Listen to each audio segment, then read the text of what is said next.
Good morning. पाठ चल रहा है प्रकाश संश्लेषण और इस लेक्चर में हम बात करेंगे प्रकाश संश्लेषण के वर्णक की।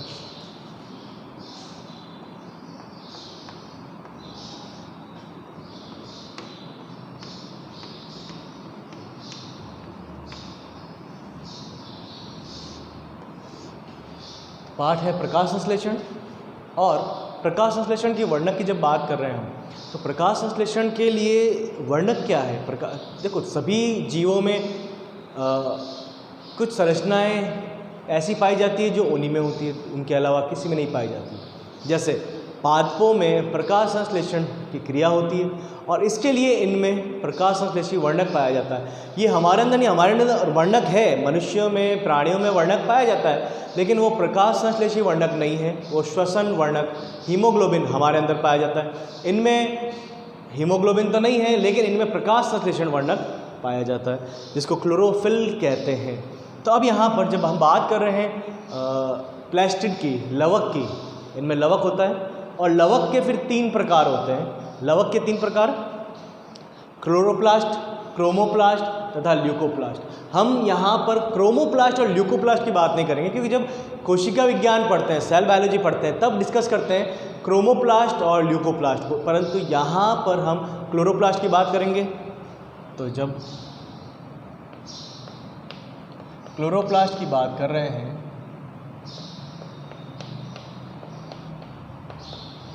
या हरित लवक की बात कर रहे हैं, तो ये जो हरित लवक है इसमें 3 प्रकार के वर्णक पाए जाते हैं। ये वर्णक हैं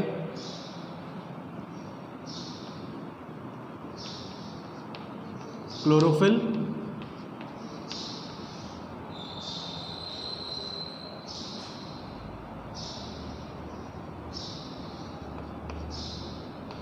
कैरोटीनॉइड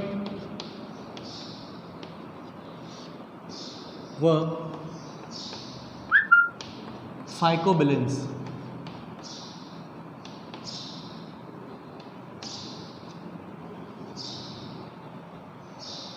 क्लोरोफिल, कैटोनॉइड व फाइकोबिलेंस। कैटोनॉइड व फाइकोबिलेंस को किसी और लेक्चर में डिस्कस कर चुके हैं। इस लेक्चर में बात करेंगे हम क्लोरोफिल की, सिर्फ क्लोरोफिल की ही बात करेंगे। इम्पॉर्टेंट है, इम्पॉर्टेंट इसलिए है क्योंकि यह मुख्य प्रकाश संश्लेषी वर्णक हैं और ये दोनों सहायक वर्णकों की श्रेणी में आते हैं। यहाँ पर ये मुख्य वर्णक है और ये दोनों सहायक वर्णकों की श्रेणी में आते हैं। जब बात करते हैं क्लोरोफिल की, तो क्लोरोफिल अलग अलग प्रकार के होते हैं। जैसे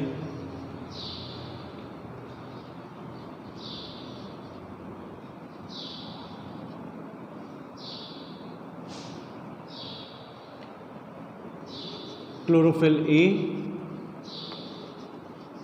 chlorophyll B, chlorophyll C, chlorophyll D, chlorophyll E तथा बैक्टीरियो क्लोरोफिल व बैक्टीरियो विरिडिन। बैक्टीरियो क्लोरोफिल तथा बैक्टीरियो विरिडिन।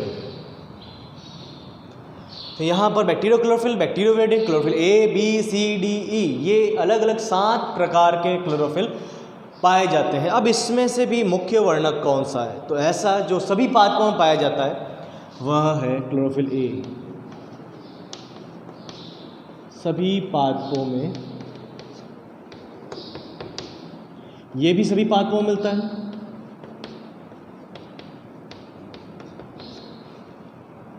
ये मुख्य वर्णक है, क्लोरोफिल ए मुख्य वर्णक है जो सभी पादपों में मिलता है। क्लोरोफिल बी भी सभी पादपों में मिल जाएगा और सहायक वर्णक की तरह। लेकिन क्लोरोफिल सी, डी, ई कुछ में मिलते हैं, कुछ में नहीं, किसी में मिलते हैं, किसी में नहीं मिलते हैं। जैसे ये सामान्यतः शैवालों में पाए जाते हैं। बैक्टीरिया क्लोरोफिल, बैक्टीरियोविरिडिन, ये दोनों जीवाणुओं में पाए जाते हैं। जीवाणुओं में भी तो होता है प्रकाश संश्लेषण, तो उनमें प्रकाश संश्लेषण के लिए बैक्टीरिया क्लोरोफिल, बैक्टीरियोविरिडिन पाए जाते हैं। और ये दोनों यहाँ पर पादपों में नहीं मिलेंगे। इनका सूत्र लगभग सेम है। जब सूत्र की बात करते हैं तो इनका सूत्र इन्हीं के समान है।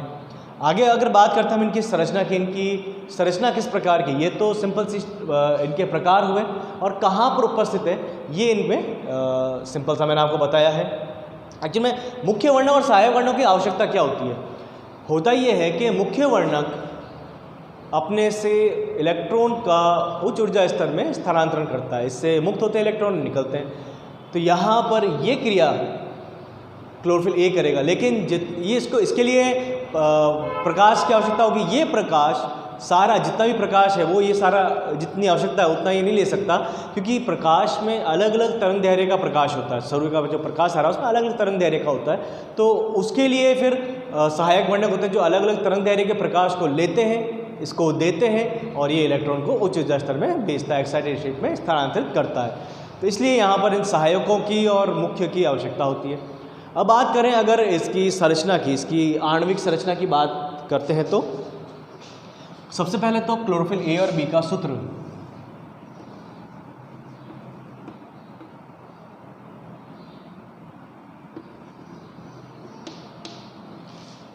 क्लोरोफिल ए तथा क्लोरोफिल बी का सूत्र क्या है?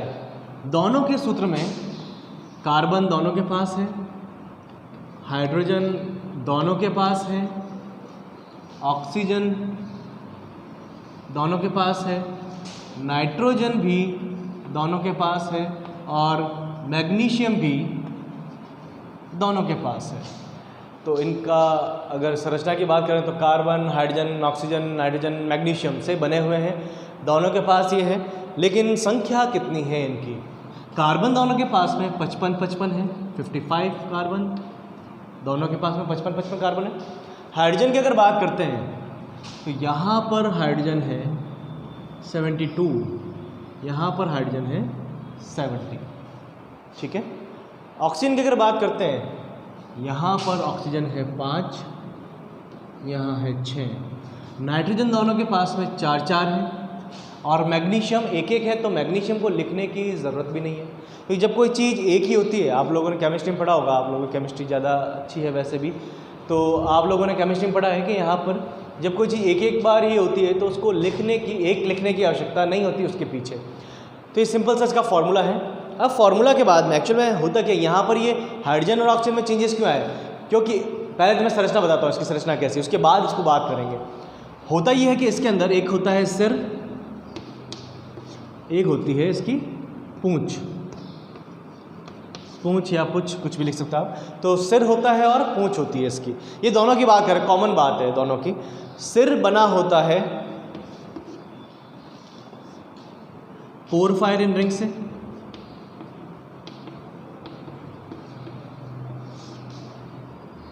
पोरफायरिन वलय से इसका सिर बना होता है। एक ही वलय होती है पोरफायरिन वलय, तो पोरफायरिन वलय से इसका सिर बना हुआ है। दोनों की बात कर रहे हैं। पूंछ की अगर बात करेंगे तो पूंछ होती है फाइटोल श्रृंखला। पूंछ होती है फाइटोल श्रृंखला। तो पोरफायरिन वलय है, फाइटोल श्रृंखला है, जिससे ये बने हुए हैं सिर और पूंछ। इसके पोरफायरिन वलय के अंदर जो सेंट्रल एलिमेंट है वो है मैग्नीशियम, केंद्रीय तत्व जो बीच में प्रेजेंट, इस पूरे वलय के बीच में जो उपस्थित है वो है मैग्नीशियम। इसीलिए तो एक है पूरे में, और इसी के एक हिस्से से निकल रही है इसकी पूंछ। एक चीज़ और इसके अंदर, जब नाइट्रोजन की बात की है कि यहाँ 4 नाइट्रोजन है, एक्चुअल में यहाँ पर जो पोरफायरिन वलय होता है, ये वलय बना हुआ है 4 पायरोल वलय से। तो यहाँ पर 4 पायरोल वलय है, और ये 4 पायरोल वलय मिलकर निर्माण कर रहे हैं एक पोरफायरिन वलय का। तो जो 4 पायरोल वलय है, हर एक का केंद्रीय तत्व नाइट्रोजन है, और पूरे सिर का केंद्रीय तत्व मैग्नीशियम है। जो 4 पायरोल वलय है, उन्हीं में से एक से पूंछ निकलती है। और ये लंबी पूँछ यहाँ उपस्थित होती है। तो सिंपल सी इन्फॉर्मेशन थी। हाँ, अब मैं बताता हूँ आपको इसमें दोनों में अंतर क्या है। तो यहाँ पर इसके पास में क्लोरोफिल ए के पास में जो ये 4 पायरोल वलय है, इनमें से किसी एक पायरोल वलय पर CH3 उपस्थित होता है और उसी जगह पर क्लोरोफिल बी में CHO उपस्थित होता है। इसी कारण तो देखो कार्बन का नंबर इसके पास भी है, इसके पास, तो दोनों का नंबर 55-55 हो गया। यहाँ पर CH3 है और यहाँ CHO है, तो एक एक हाइड्रोजन तो दोनों के पास है, लेकिन इसके बाद 2 हाइड्रोजन एक्स्ट्रा है। तो 2 हाइड्रोजन एक्स्ट्रा है तो 70। यहाँ एक ऑक्सीजन एक्स्ट्रा है तो यहाँ 5 है, यहाँ 6 है। नाइट्रोजन बराबर है और मैग्नीशियम भी बराबर है। तो ये सिंपल सा ये आपका वर्णकों की बात की हमने, क्लोरोफिल की बात की है, जो मुख्य वर्णक है श्वसन का। इसका स्क्रीनशॉट ले सकते हैं और उसके बाद में इसके आप नोट्स भी प्रिपेयर कर सकते हैं।